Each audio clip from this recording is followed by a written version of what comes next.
क्या आपको पता है भगवान श्री कृष्ण की एक बहन है जिनके नाम है दुर्गा। श्री कृष्ण की छोटी बहन के रूप में दुर्गा का जन्म हुई।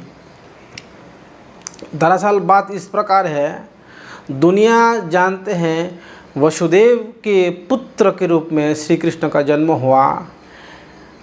देखिए, वसुदेव के पुत्र के रूप में जो श्री कृष्ण का जन्म हुआ वो वासुदेव कृष्ण हैं।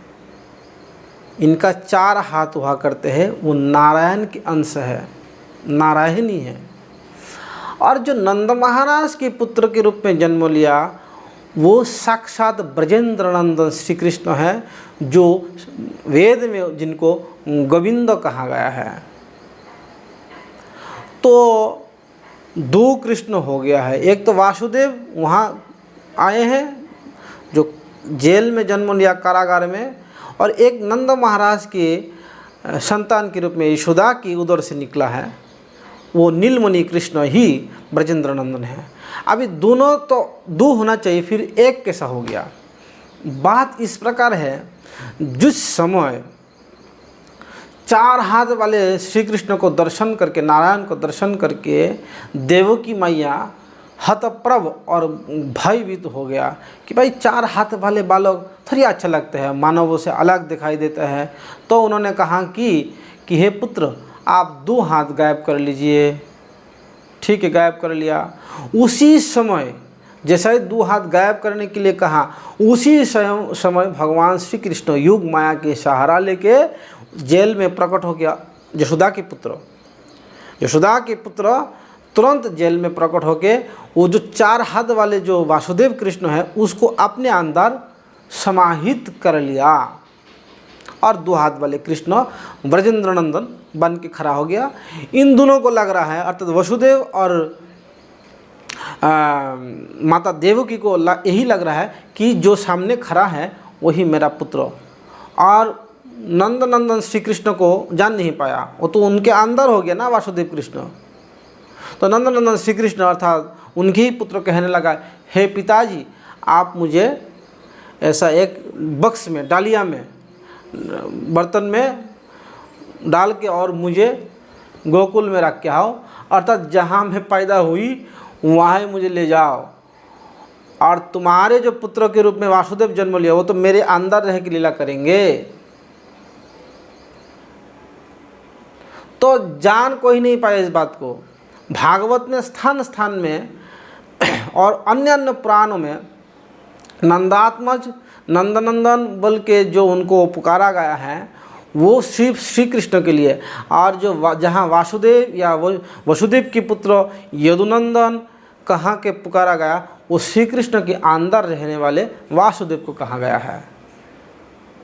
शास्त्र में ये भी वर्णन है, जब श्री कृष्ण 11 साल तक वृंदावन में लीला की और उसके बाद जब मथुरा चले गए, तो अक्रूर जी जब श्री कृष्ण को ले जा रहा था, कृष्ण बलराम को, तो अक्रूर घाट में जब अक्रूर जी स्नान कर रहे थे यमुना पे, तो यमुना में भी श्री कृष्ण को देखा और ऊपर रथ में भी श्री कृष्ण को देखा। इसका आचार्य लोग यही अर्थ निकाला कि वसुदेव के पुत्र वासुदेव जो आए हैं वो अभी अलग होके अक्रूर के साथ जा रहा है, और नंद नंदन जो श्री कृष्ण हैं वो गुप्त रूप में वृंदावन रह करके ही लीला करते हैं, वो कहीं जाते पाते नहीं। तो प्रश्न है, तो गोपियों को क्यों नहीं देखा और इस प्रकार अप्रकट रह के क्यों लीला किया? क्योंकि यही लीला के राज है। श्री कृष्ण चाहते हैं कि इस लीला को सिर्फ ब्रजवासी जन ही जाने, अर्थात ब्रज के प्रेमी लोग ही जाने, अन्यत्र उसका प्रकट ही ना हो।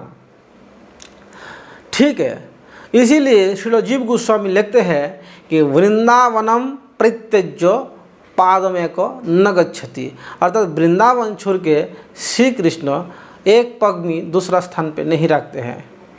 आपके हृदय भी वृंदावन जब हो जाएगा तो उस हृदय वृंदावन में ही श्री कृष्ण पदार्पण करते हैं। तो वासुदेव कृष्ण चले गया, और वासुदेव श्री कृष्ण के अंदर रह के वासुदेव कृष्ण क्या के लिए लगी? क्योंकि देखिए, असुर आदि को मारना, झगड़ना, लड़ना, पीटना ये सब विष्णु भगवान के काम है। इसीलिए भगवान श्री कृष्ण जितना 11 साल तक लगभग वृंदावन में रह करके जितना जितना असुरों को मारे हैं, इन सब को विष्णु ही, वासुदेव ही अंदर रह करके ये लीला को किया है। श्री कृष्ण का सिर्फ दो ही काम है, एक तो बांसुरी बजाना और एक रास आदि लीला गोपियों को करके आनंद देना। माखन चुरी आदि उसका स्वयं लीला है। बस श्री कृष्ण किसी को मारते पड़ते नहीं है। मारने झगड़ने का काम है वासुदेव का। जब श्री कृष्ण 11 साल तक वृंदावन में रह करके लीला को अप्रकट कर दिया, तब क्या हुआ, मथुरा में तकरीबन 10 साल तक श्री कृष्ण भगवान लीला किया। वहाँ अध्ययन वगैरह और कुछ करके जब जरासंध की अधिक आक्रमण हो रहा है, तो वो लोग भगवान श्री कृष्ण की कृपा से द्वारिका में शिफ्ट हो गया। लगभग 135 साल तक श्री कृष्ण भगवान लीला किया। और जब लीला कर रहे हैं, लीला करके जब श्री कृष्ण भगवान वापसी वृंदावन में आए, ये तो भागवत में नहीं, अन्य पुराणों में और रूप जीव गोस्वामी के ग्रंथों में पाए जाते हैं कि दंतवक्र नामक असुर को जब वध किया, उसके बाद श्री कृष्ण भगवान ब्रज में प्रवेश किया और तकरीबन 3 महीना तक ब्रज में 2-3 महीना तक लीला किया। और उसके बाद ब्रज के समस्त पशु पक्षी जीव जानवर सबको लेके अपने नित्य गोलोक वृंदावन में चले गए। अर्थात श्री कृष्ण लीला यहाँ पे समाप्त हो जाते हैं। लेकिन आश्चर्य की बात है, जो वासुदेव की बात मैं कर रहा हूँ, वो वासुदेव की लीला उस समय भी द्वारिका में चल रहा है। वो अप्रकट नहीं हुई। वो अप्रकट कैसा हुई? जब यदुवंश नष्ट हो गया, जब तब किसी बहेलिया के तीर से उनका पैर में जब लगे, तब वो अप्रकट लीला किया, उनका पार्थिव शरीर भी दिखाया गया। ये सब बहुत सारे बातें हैं। ये वासुदेव कृष्ण के लिए ये सब लीला हुई है। नंदन श्री कृष्ण श्री ब्रज में ही था और ब्रज में ही जन्म लिया, ब्रज से बाहर वो कहीं नहीं गया। ये सारे गुप्त बातें हैं। ये सब समझने के लिए ब्रज रसिक जनों के पास रह के साधना करना पड़ता है। ये ब्रज की गहरा बात है। तो इतना जान लीजिए कि नंदन श्री कृष्ण ब्रज छोड़ के कहीं नहीं जाते हैं, आना जाना उनका नहीं है। और सिर्फ ब्रज में ही रहता है। ब्रजवासी ही इस बात को जानते हैं और दूसरा कोई इस बात को नहीं जानते हैं। क्या इससे पहले आप इस बात को जानते थे?